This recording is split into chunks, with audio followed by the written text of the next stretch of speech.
Assalamualaikum warahmatullahi wabarakatuh. Halo teman-teman, sebelumnya perkenalkan nama aku Alia Cahyani. Aku dari jurusan Pendidikan Guru Madrasah Ibtidaiyah UIN Syarif Hidayatullah Jakarta. Di video yang kedua ini, aku mau membahas tentang individu, kelompok, dan masyarakat. Yuk langsung disimak aja penjelasannya. Untuk pembahasan kita yang pertama yaitu individu. Pengertian individu. Individu adalah seseorang atau pribadi yang dapat dibedakan dengan individu yang lain. Manusia sekalipun terlahir sebagai orang yang kembar atau kembar identik sekalipun, dirinya tetap sebagai individu yang memiliki perbedaan antara satu dengan yang lainnya. Penggunaan kata atau istilah individu dalam ilmu sosiologi diantaranya yang A. Individualis, yaitu suatu sikap atau ajaran atau haluan yang memberikan tekanan pada pentingnya pribadi atau kepribadian seseorang atau individualisme. Lalu yang B. Individualistik, yaitu suatu sikap yang diperlihatkan oleh seseorang yang lebih mementingkan dirinya sendiri atau individualistis. Lalu yang C. Individualization, yaitu proses yang dialami seseorang sehingga mempunyai ciri-ciri tersendiri yang berbeda dengan lainnya atau individualisasi. Yang D. Individual action, yaitu gerak yang tidak dipengaruhi oleh orang lain atau aksi individual. Lalu selanjutnya yang E. Individual adjustment, yaitu proses penyesuaian diri dengan suatu patokan yang dilakukan secara sadar oleh seseorang atau penyesuaian individual. Nah, yang F yaitu individual behavior, yaitu perilaku yang diperlihatkan oleh seseorang dalam keadaan tertentu atau perilaku individual. Yang G ada individual progress, yaitu perkembangan mental dan fisik yang dialami seseorang atau perkembangan individual. Dan yang terakhir yaitu individuation, yaitu proses di mana seorang anggota kelompok mendapatkan peran tertentu yang khas atau individuasi. Lalu pembahasan kita selanjutnya adalah kelompok. Yang A ada pengertian kelompok. Ada beberapa pendapat para ahli yang menyebutkan mengenai pengertian kelompok. Yang pertama, menurut Paul B. Horton dan Hester L. Hahn. Mereka menyebutkan bahwa kelompok adalah kumpulan manusia yang memiliki kesadaran akan anggotanya dan saling berinteraksi. Yang kedua, menurut Hendro Puspo, beliau menyebutkan bahwa kelompok adalah kumpulan manusia yang bersifat nyata, teratur, dan tetap dalam melaksanakan peran secara berkaitan guna mencapai tujuan bersama. Dan yang ketiga, menurut Surjono Sukanto, beliau menyebutkan bahwa kelompok adalah himpunan atau kesatuan-kesatuan manusia yang hidup bersama karena adanya hubungan di antara mereka secara timbal balik dan saling mempengaruhi. Selanjutnya yang B ada syarat-syarat kelompok. Menurut Surjono Sukanto, kelompok sosial mempunyai persyaratan sebagai berikut. Yang pertama, setiap anggota kelompok memiliki kesadaran bahwa dirinya merupakan bagian kelompok tersebut. Yang kedua, adanya hubungan timbal balik. Yang ketiga, adanya faktor pengikat seperti kesamaan ideologi, kepentingan, dan nasib. Yang keempat, memiliki struktur, kaidah, dan pola perilaku.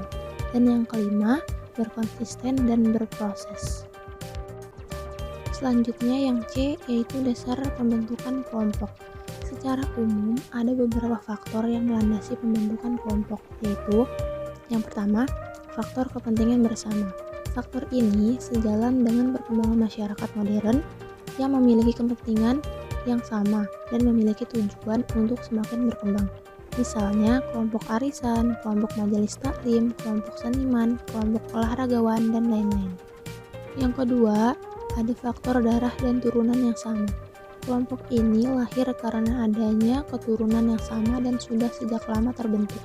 Kelompok ini merupakan dasar persatuan dan tali persaudaraan. Dan dari kelompok ini pula melahirkan suku-suku bangsa, dan ras. Yang ketiga, faktor asal-usul daerah yang sama, yaitu kelompok yang lahir berdasarkan persamaan asal-usul daerahnya.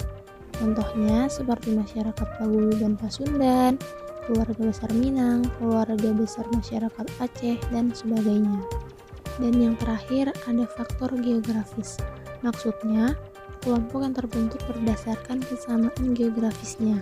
Kelompok ini biasanya akan bekerja sama sesuai dengan kondisi geografis dalam memenuhi kebutuhan hidupnya. Misalnya kelompok tani, kelompok nelayan, dan lain-lain. Dan materi kita yang terakhir yaitu masyarakat. Yang A, pengertian masyarakat. Secara etimologis, kata masyarakat berasal dari bahasa Arab, yaitu musyarak, yang artinya hubungan atau interaksi. Sehingga definisi masyarakat adalah suatu kelompok manusia yang hidup bersama-sama di suatu tempat dan saling berinteraksi dalam komunitas yang teratur. Selanjutnya, yang B ada ciri-ciri masyarakat. Suatu masyarakat dapat dikenali dari karakteristik yang ada di dalamnya. Adapun ciri-ciri masyarakat adalah sebagai berikut. Yang pertama, berada di wilayah tertentu. Yang kedua, hidup secara berkelompok. Yang ketiga, terdapat suatu kebudayaan. Yang keempat, terjadi perubahan. Yang kelima, terdapat interaksi sosial. Yang keenam, terdapat pemimpin. Dan yang ketujuh, terdapat stratifikasi sosial. Nah, di sini ada macam-macam masyarakat. Secara umum, masyarakat dapat dibagi menjadi dua jenis, yaitu masyarakat primitif dan masyarakat modern.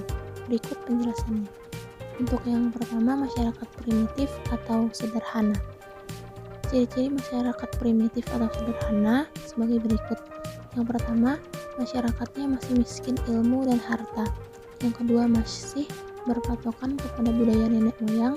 Yang ketiga, menolak budaya asing di dalam komunitasnya. Dan yang keempat, pemimpinnya dipilih berdasarkan garis keturunan.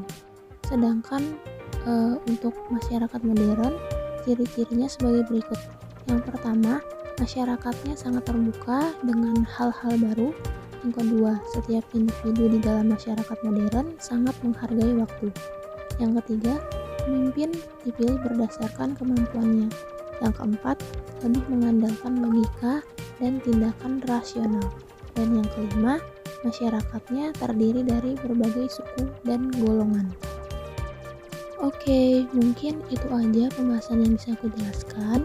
Buat kalian yang belum subscribe, jangan lupa di subscribe biar gak ketinggalan video-video aku yang selanjutnya. Terima kasih teman-teman. Wassalamualaikum warahmatullahi wabarakatuh.